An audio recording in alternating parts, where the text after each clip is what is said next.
ఓ parliament నియోజకవర్గం పరిధిలో ప్రతిపక్ష నేతలను బుజ్జగిస్తూ అందరినీ కలుపుకుపోతున్న సీఎం కేవలం ఆ ఒక్క ఎమ్మెల్యేని మాత్రం దూరం పెడుతున్నారా? ఇన్ఛార్జ్ మంత్రుల నుంచి అధికార యంత్రాంగం వరకు ఆ మహిళను నేతలు టార్గెట్ చేస్తున్నారా? ఏకంగా తన నియోజకవర్గంలో పెట్టిన సభలోనే తనను మాట్లాడనివ్వకపోవడంతో సభ నుంచి వాకౌట్ చేసి ఏకంగా సీఎంపై విమర్శలు చేయడంతో ఇప్పుడు ప్రతిపక్ష పార్టీలు ప్రజాస్వామ్యం గొంతును నొక్కేశారంటూ కొత్త రాగాన్ని అందుకున్నాయి. ఇంతకీ అక్కడ ఏం జరిగింది? గిరిజన బిడ్డపై జరుగుతున్న వివక్షకు పోడు రైతుల పోరాటానికి ఉన్న లింక్ ఏంటి? ఈ స్టోరీలో తెలుసుకుందాం. ఉమ్మడి ఆదిలాబాద్ జిల్లా పరిధిలోని కుమరం భీం ఆసిఫాబాద్ నియోజకవర్గ వేదికగా ఇప్పుడు Congress versus BRS political war పతాక స్థాయికి చేరింది. నిజానికి ఆదిలాబాద్ పార్లమెంటు పరిధిలో మొత్తం 7 అసెంబ్లీ నియోజకవర్గాలు ఉన్నాయి. ఇందులో కేవలం ఒక్క ఖానాపూర్లో మాత్రమే కాంగ్రెస్ ఎమ్మెల్యే వెడమ బొజ్జు పటేల్ ప్రాతినిధ్యం వహిస్తూ ఉండగా నిర్మల్, ముతోల్, సిర్పూర్, ఆదిలాబాద్ సెగ్మెంట్లలో బీజేపీ ఎమ్మెల్యేలు, బోధ్, ఆసిఫాబాద్లలో బీఆర్ఎస్ ఎమ్మెల్యేలు ఉన్నారు. సీఎం రేవంత్ రెడ్డి ఉమ్మడి జిల్లాల్లోని 4 బీజేపీ ఎమ్మెల్యేలతో పాటు బోధ్ బీఆర్ఎస్ ఎమ్మెల్యే అనిల్ జాదవ్తోనూ సానుకూలంగా ఉంటూ వారు అడిగిన నియోజకవర్గాల అభివృద్ధి నిధులను వెంటనే కేటాయిస్తున్నారు. కానీ మొదటి నుంచి ఆసిఫాబాద్ ఎమ్మెల్యే కోవా లక్ష్మి విషయంలో మాత్రం రేవంత్ సర్కార్ కంప్లీట్గా ఒంటెద్దు పోకడలు పోతుందనే విమర్శలు వెల్లువెత్తుతున్నాయి. నియోజకవర్గ సమస్యలపై మంత్రులకు, సీఎంకు ఆమె ఎన్ని వినతిపత్రాలు ఇచ్చినప్పటికీ కావాలనే నిర్లక్ష్యం చేస్తున్నారని ఆమె విమర్శిస్తున్నారు.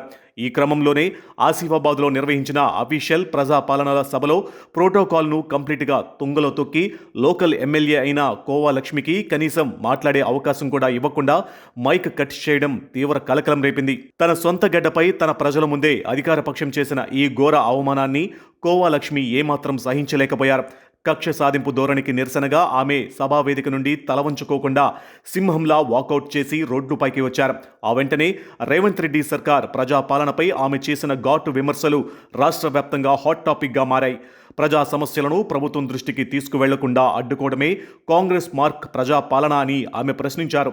ప్రతిపక్ష పార్టీకి చెందిన మహిళా ఎమ్మెల్యే అనే ఒకే ఒక్క కారణంతో తనపై ఈ విధంగా కక్ష సాధిస్తున్నారని ఆరోపించారు. ఆదిలాబాద్ పార్లమెంటు పరిధిలో ఇతర ప్రతిపక్ష నేతలతో సత్సంబంధాలు నడుపుతున్న సీఎం తనపై ఎందుకు వివక్ష చూపుతున్నారని నిలదీశారు. ప్రభుత్వం తనను ఎంత అణగదొక్కాలని చూస్తే అంతకంటే రెట్టింపు వేగంతో ప్రజాక్షేత్రంలోకి వెళతానని ఆమె స్పష్టం చేశారు. సభలో మాట్లాడకుండా అడ్డుకున్నంత మాత్రాన ప్రజా గొంతుకును, గిరిజన ఆశయాలను ఆపలేరని హెచ్చరించారు. ఈ పరిణామం ఆసిఫాబాద్ నియోజకవర్గంలోని గిరిజన ఓటర్లలో తీవ్ర భావోద్వేగాలను, అసంతృప్తిని రేకెత్తించింది. ఎమ్మెల్యే కోవాలక్ష్మి చేసిన ఈ తిరుగుబాటు వ్యాఖ్యలు జిల్లాల్లో సరికొత్త రాజకీయ సమీకరణాలకు వేదికగా మారాయి. ఆసిఫాబాద్ నియోజకవర్గంలో కాంగ్రెస్ అహంకారానికి, గిరిజన ఆత్మగౌరవానికి మధ్య జరుగుతున్న పోరాటంగా జిల్లా ప్రజలు చర్చించుకునే స్థాయికి వెళ్లాయి.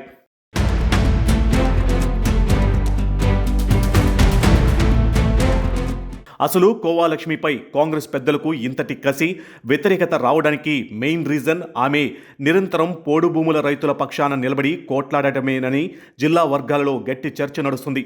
అడవి బిడ్డల హక్కుల కోసం, పోడు భూముల పట్టాల కోసం ఆమె అసెంబ్లీ లోపల, బయట రేవంత్ సర్కారును నిలదీస్తున్నారు.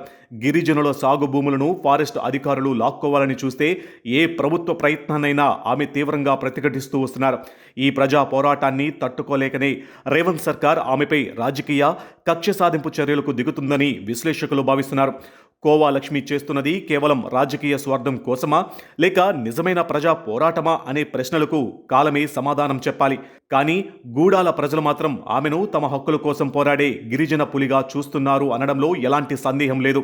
పోడు రైతుల సమస్యలపై దిశ సమావేశంలో ఆమె లేవనెత్తిన ప్రశ్నలకు సమాధానం చెప్పలేక అధికార యంత్రాంగం తలదించుకుంది. అందుకే ప్రజాపాలన సభలలో ఆమెకు మైక్ ఇస్తే ప్రభుత్వ వైఫల్యాలు ఎక్కడ బయటపడతాయోనని కాంగ్రెస్ నేతలు భయపడ్డారనే టాక్ నడుస్తుంది. ముందస్తు ప్రణాళిక ప్రకారమే కోవాలక్ష్మిని మాట్లాడనివ్వకుండా స్క్రిప్టు ప్రకారం అడ్డుకున్నారనే ఆరోపణలు గట్టిగా వినిపిస్తున్నాయి. గిరిజన ప్రాంతాలలో కాంగ్రెస్ పార్టీ పట్టు సాధించాలంటే మొదట కోవాలక్ష్మి ప్రజాదరణను దెబ్బతీయాలని హస్తం నేతలు భావిస్తున్నారు. అందులో భాగమే ఈ ప్రోటోకాల్ ఉల్లంఘనలు, దిశా సమావేశాల్లో నిర్లక్ష్యాలు. ప్రగతిబాట సభల్లో అవమానాలు అని తెలుస్తుంది. అయితే రైతుల సంక్షేమం గురించి మాట్లాడే నాయకురాలని పక్కన పెట్టడం ద్వారా ప్రభుత్వం గిరిజన వ్యతిరేక ముద్ర వేసుకుంటుంది. భూమి కోసం, భుక్తి కోసం పోరాడే అడవి బిడ్డల అండ కోవా లక్ష్మికి ఉండడమే ఆమెకు కొండంత బలంగా మారింది. ఈ పట్టును ఎలాగైనా సడలించాలని కాంగ్రెస్ వ్యూహాలు రచిస్తుంటే కోవా లక్ష్మి మాత్రం మరింత దూకుడుగా ముందుకు వెళుతున్నారు. అయితే ఉమ్మడి ఆదిలాబాద్ జిల్లా రాజకీయాలలో కోవా లక్ష్మిని ఒంటరి చేసేందుకు తెర వెనుక పెద్ద స్కెచ్ నడిచినట్లు తెలుస్తుంది. గతంలో జిల్లా ఇన్ఛార్జ్ మంత్రిగా పనిచేసిన సీతక్క కాలం నుంచే ఈ వ్యతిరేకతకు పునాదులు పడ్డాయని రాజకీయ వర్గాలు అంటున్నాయి.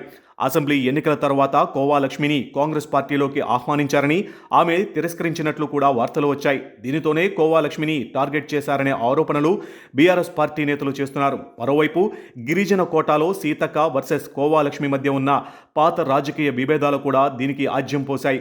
సీతక్క హయాంలో కోవా లక్ష్మిపై మొదలైన ఈ నిర్లక్ష్య ధోరణి ప్రస్తుత మంత్రి జూపల్లి కృష్ణారావు వరకు అలాగే కొనసాగుతుందంటున్నారు బీఆర్ఎస్ నేతలు.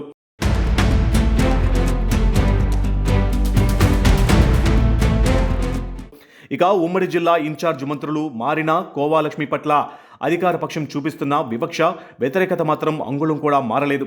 జిల్లా కలెక్టరేట్ సమావేశాల్లో కానీ, దిశ కమిటీ మీటింగ్లలో కానీ ఆమె ప్రతిపాదనలను మంత్రులు తుడిచిపెట్టేస్తున్నారనే ఆరోపణలు వినిపిస్తున్నాయి.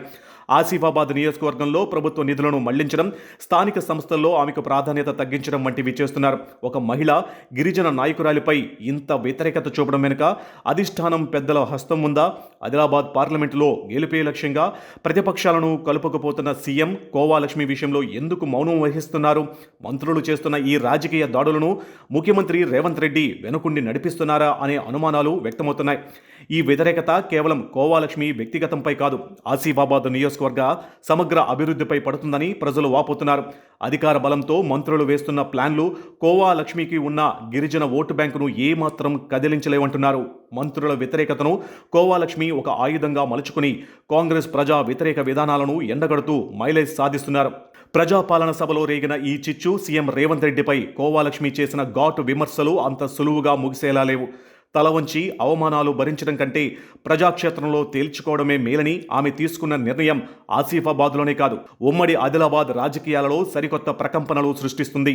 రాబోయే రోజుల్లో ఈ ప్రభుత్వం వర్సెస్ కోవా లక్ష్మి పోరు ఎలాంటి రాజకీయ మలుపులు తిరుగుతుందో వేచి చూడాలి.